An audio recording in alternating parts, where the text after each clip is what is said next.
Good morning, everybody, and happy Monday. So sorry for the delay. We were having some technical difficulties this morning, but good morning, happy Monday. Welcome to Wake Up YPN. I'm Jenna, and we are here with Brandon Vincent today through the insurance station. So it's important to make sure that property is insured, but did you know that there's more than just homeowners insurance, depending on what type of property you're dealing with? And Brandon is here today to talk with us about that and help educate us on more insurance options. So if you have any questions this morning, please feel free to put them in the chat and we'll get them answered. Good morning, Brandon. Good morning, Jenna. Thanks for having me. Thank you for bearing with us this morning. No problem. Technology is always fun. Yeah. Do you want to take a minute and just introduce yourself and tell us a little bit about what you do? Yeah, so I am a commercial and ag insurance agent for really all the Midwest. Our home office, the insurance station, is actually in Altoona, but I live over by Cedar Rapids area, and we write a lot of policies in Iowa City, Cedar Rapids, Southeast Iowa, really all over the state. I've been selling commercial and homeowners insurance for about 14 years now.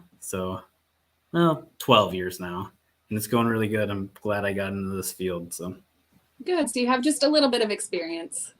A little bit. Yep. Wonderful. So can you explain a little bit about how the insurance station works with all types of insurance? So we are an independent agency. So we sell for a whole bunch of insurance companies. And we sell for Nationwide, Progressive, auto owners, mostly all the big ones. And when we get a new risk in, whether it be personal lines or commercial, we try to market that account to all our carriers to really get the best price and the best coverages for them. And I would suggest if you're looking to get a quote, I would call the agent and make sure that they're not just quoting one company. Try to send it out to multiple companies, especially in commercial and personal lines as well. Okay. So when you do that, do all of those other companies contact you, or will that person be getting a bunch of different calls for quotes? Nope, it'd be all through us. So we would handle all the quoting and then present the best option to the client. So let's say you're going to purchase a home in the Iowa City area. You call us and we get all the needed info, and then we'd work on getting all the quotes done for you so you wouldn't have any hassle. And that'd be the same. Spammy calls. We like that. Yep. That'd be the same for other independent agents as well. Nice. Well, let's start with the most common form of insurance for property, homeowners insurance. Can you give us a little bit overview of homeowners insurance? Yeah. So a homeowner's policy, it's written on a couple different forms. It's either an HO3 or an HO5. And there's really two types of property coverages that pay out. You could have actual cash value or replacement cost. We always try to tell people do not go with actual cash value. And an example for that is on your house. Let's say you have a windstorm come through, and for easy numbers, you have a $50,000 loss. With actual cash value, they would depreciate that loss due to the condition and age of the house, and then minus your deductible, and then write you a check. Where replacement cost, if you have the $50,000 loss, they'll minus the $1,000 deductible or whatever deductible you have, and then write you a check. So you'd get the full loss minus your deductible. So we always push people to always have replacement costs. The only really reason you'd ever have actual cash values if it was a really older structure and it wasn't in very good condition, and the insurance company wouldn't let you put replacement cost on it. Okay. So for people who are new to this, what does homeowners insurance typically cover? So it'll cover most damage to your property. You get different options. You can have basic, broad, or special. And we always write everything on special form. And that would be, it's going to cover most things except earthquake, flood, nuclear war, nuclear hazard, stuff like that. So it doesn't, special form doesn't list out all the things you're covered. It only tells you what you're not covered for. So Okay. flood, earthquake, nuclear war, things of that nature. Fingers crossed, we don't have to worry about that. Yep. When during the home buying process should someone secure insurance? It's always nice to give us a little lead time so we can work on it, because like our office, we're going to quote out multiple different companies. So it's nice to give us a heads up. Like if you're going to start shopping for a house, I would give your agent a call, tell them, hey, I'm looking to buy a new house, or I have a couple addresses that we might put a bid on. And if you do put an offer in and they accept it, let us know right away, because your loan officer will want to know the exact quote, because that'll affect your payment depending on what the monthly premium would be for the homeowner's policy. And typically most banks require it to be escrowed, the homeowner's policy be escrowed. And what that means is essentially we get the quote done, we send it over to the mortgage officer, they put whatever that's going to be per month into your payment, and then the bank on the closing date will actually send us the paid in full amount. So then you don't have to worry about it anymore. It's automatically in mortgage payment. And then we just send proof to the mortgage company, and it's pretty easy after that. But I've had clients call me like, hey, I bought a house, I'm closing tomorrow, the bank needs proof of coverage. That's not always the funnest day. So yeah, it's always nice to give a little heads up or a little leeway. Yeah. So don't dilly-dally on it. Get it done right away. Okay. So if someone owns a condo, how do their insurance needs change? So condos are a little bit different than an actual single family dwelling. A condo would be written under an HO6, and it seems like most condo associations have different rules and different obligations in place for how they want their insurance written. So if you could get a copy of their bylaws and send them to your agent, that helps us a lot.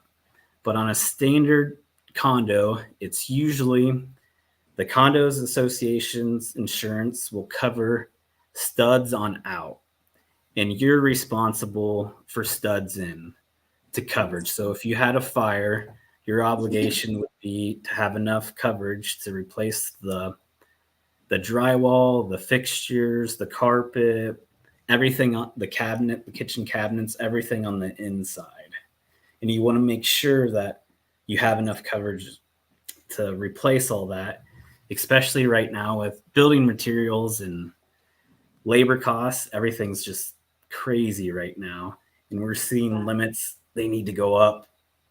Like 2 years ago, if you had a standard condo policy, an HO6 policy, and your limit was 50,000, easy numbers, I bet it's closer to 80 now.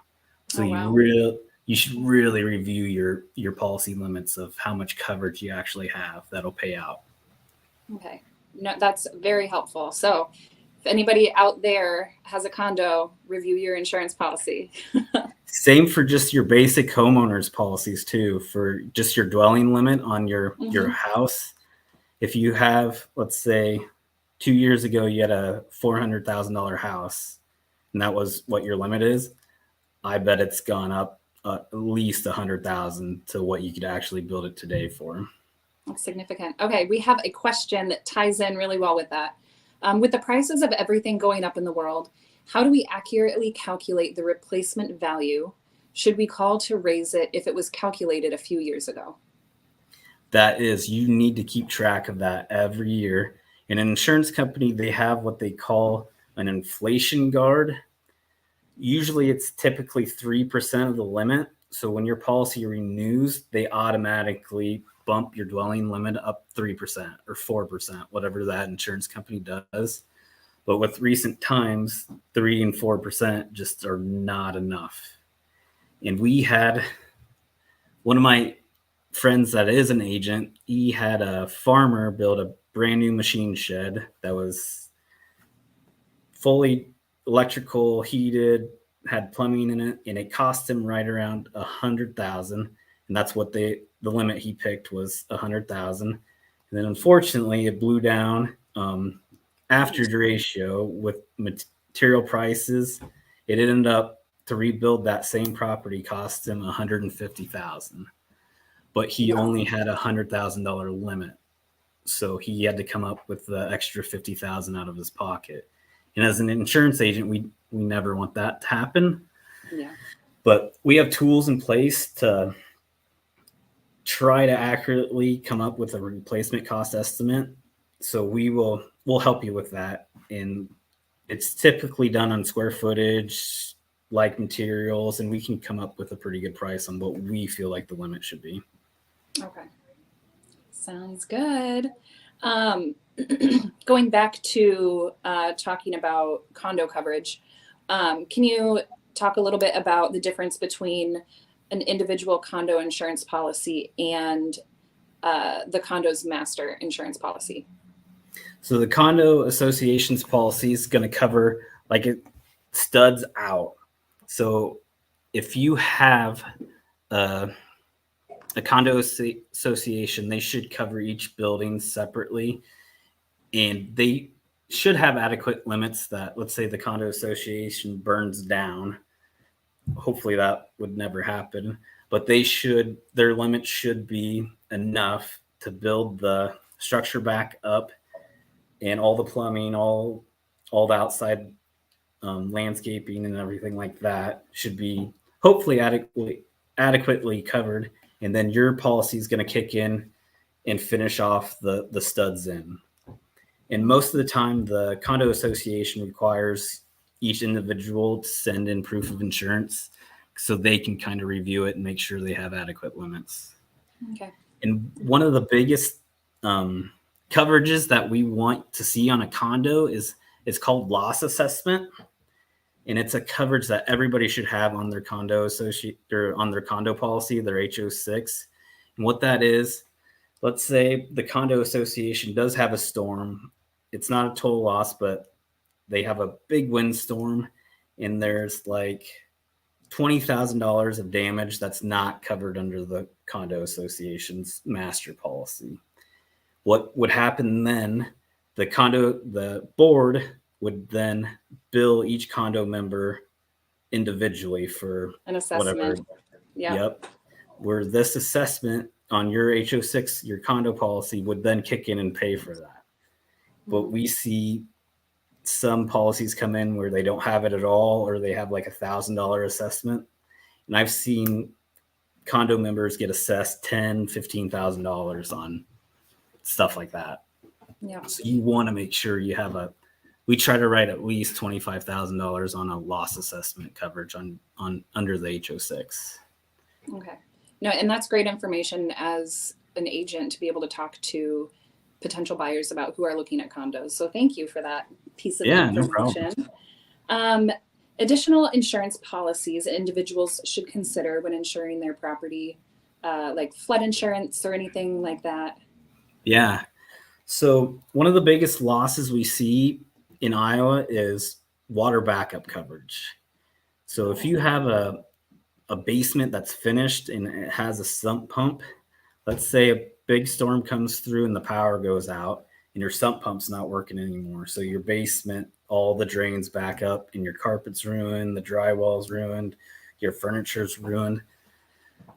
Water backup coverage would kick in and pay for that. And it's a separate endorsement. You have to pick how much coverage you want. And it is kind of pricey, but it is so worth it. Because if you have a full finished basement, I mean, to get all that repaired, new carpet, fix the drywall, scrap your furniture, get new furniture, that could cost, who knows, $50,000, $60,000, $70,000. So I always push to bump up the water backup limits, because most homeowners policies, they give you like $5,000 worth of coverage, and that's usually not even close to being enough. Yeah, no, that's another great piece of information. Water backup coverage not being adequate in traditional policies. I mean, especially here in Iowa, and we are heading into rainy storm season. Yeah. For those watching who may own property outside of their primary residence, can you go over the types of insurance they could need, such as landlord insurance, business property insurance, or commercial property insurance? Yeah, we insure. You typically call those dwelling fires. So we write a lot of dwelling fires throughout Iowa, and that would be a person who owns it, but then they're renting the home out. And it's kind of the same thing. You get to pick replacement cost or actual cash value. Always go with replacement cost, and always check on that limit, because you want to make sure it's adequate so you don't have to pay anything out of pocket. And on the liability side, they charge a little bit more because there's a tenant in the property, but the dwelling fire will cover almost all issues from a tenant's perspective. Okay. And then we require that the tenant have a renter's policy, and that they have an adequate liability limit and adequate personal property coverage for that renters. Okay. But it's pretty typical, and we see it a lot. But also give your agent a heads up, because there's not a lot of companies that like single family dwelling fire, so it could be more work on our end to get a good rate and a good company to write it. Okay, so timeline for that. What is the typical timeline on getting the quotes in and getting insurance in place? Usually a couple days, depending on how busy we are at the office. If we can sit down and get right after it, usually takes a couple days. Okay, but still, don't wait. Yes. We've got another question. Do I need to let my home insurance provider know when I replace my roof, specifically when switching from composite shingles to a metal roof? Yes, you do. That's a really good question. Most homeowners policies, they rate on how old your roof is. So if you've updated your roof, tell your agent right away, because it could make your premiums go down. And metal roofs, sometimes on a metal roof, you'll get a discount as well, because the hail risk is a lot less than a regular composite shingled roof. But we're seeing a lot of changes on that in the industry, because these last few years in Iowa, with just hail and windstorms, we've had a ton of roof claims. And some companies are actually going, if your roof is 20 years or older, they're automatically putting an endorsement on that says the roof's actual cash value. And if you remember what I said, actual cash value versus replacement cost, you don't want it that way. If your roof's under actual cash value and have a big storm, you could be very unhappy with what the insurance company is actually going to pay out. Okay. So is there anything else similar to that? So kind of in the same thread of that question, that we should notify our policy holder about? Any updates. So on your house, if you update your roof or plumbing or electrical, or you get a new furnace, you should let us know, because that could help as well. And then discounts, like if you have ADT, a security system at all, let us know that. Almost everybody has smoke detectors now, but that's a discount. If you have smoke detectors and deadbolts, they take that into effect. This doesn't happen anymore, but there used to be a smoking free discount. So if you tell your agent you didn't smoke, you'd get a discount. But that's kind of gone away now that times have been changing. Okay. So anything else about, we haven't touched yet. I know we're kind of running out of time, but touching on business property insurance and insuring commercial property, any tidbits that we should know about that? If you own a business and you have commercial property, one of the biggest coverages I see that's not adequate is business income. So let's say you have, I don't know, a shop, or you have a facility you rent out and it burns down. Business income and extra expense would kick in and pay for your loss of rents until the building's built back and you got it rented back out, and really pay for any extras. The extra expense part will pay for any extras that kind of comes up that you're not thinking about it. And we see during duratio, we saw so many commercial businesses that had little to no business income on their policy. So Wow. when they're scrambling trying to pay their bills because their facility's not, it burned down or blew away, it makes life really, really hard. Okay. So well, thank you for that one. that's probably the main one, I would think. Yeah, I mean, it sounds like a big deal. Mm-hmm. And then insuring commercial property. So it will ask you typically the same questions. Okay. If you're renting it out to somebody, we're going to want to know who's renting it. Like if it's a clothing store, a restaurant, a daycare, we're going to ask those questions and make sure they have a general liability policy. And then we're going to want to know the age of the building, any updates you've had, and we'll go through kind of the same process of this is the limit we think it should be at.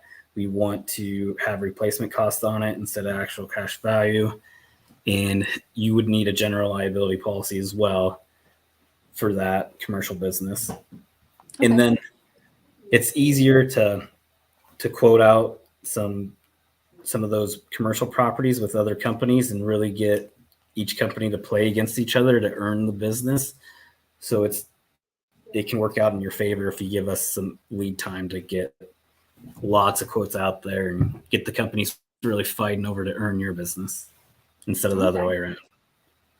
So similar to the business property insurance, is there any kind of like key thing that people should look for to protect themselves with commercial property insurance? With commercial property, business income is a must. Make sure you have an adequate liability limit. We always suggest homeowners and commercial property owners to have an umbrella. So typically your general liability would be $1 million per occurrence, excuse me. And then we always try to write at least another $1 million on top of that. So we like to see you have $2 million worth of coverage and up. Okay. Same on the homeowners policy. Typically we write a $500,000 limit or $1 million limit and then an umbrella on top of that just to protect yourself. Okay. We had one incident where a client had a niece come over and she was playing in the pool and she slipped and fell and she cracked her neck a little bit. She's fine, but she went to the hospital and racked up some pretty big bills. And then the health insurance company sued the homeowner. Oh, yeah. And unfortunately, with health insurance, even if you don't want to sue your relative, you don't have that option. They get the right to sue whoever they want. So if you have a low liability limit on your homeowners or your general liability policy, it could really kick you in the butt later. Okay. Well, thank you so much for all of this information. So agents that are watching, make sure that you talk to all of your clients about the importance of reviewing their coverage, and people out here watching, just to get more information on insurance, make sure you make friends with your insurance agent. They can help you save a lot of money. So especially with gas prices going up, got to save money in that way. So thank you so much for coming on. We really appreciate it. If anybody has any questions about insurance after this is live, feel free to put them in the comments section and we will make sure that we get the answer and get it sent to you. So Brandon, thank you.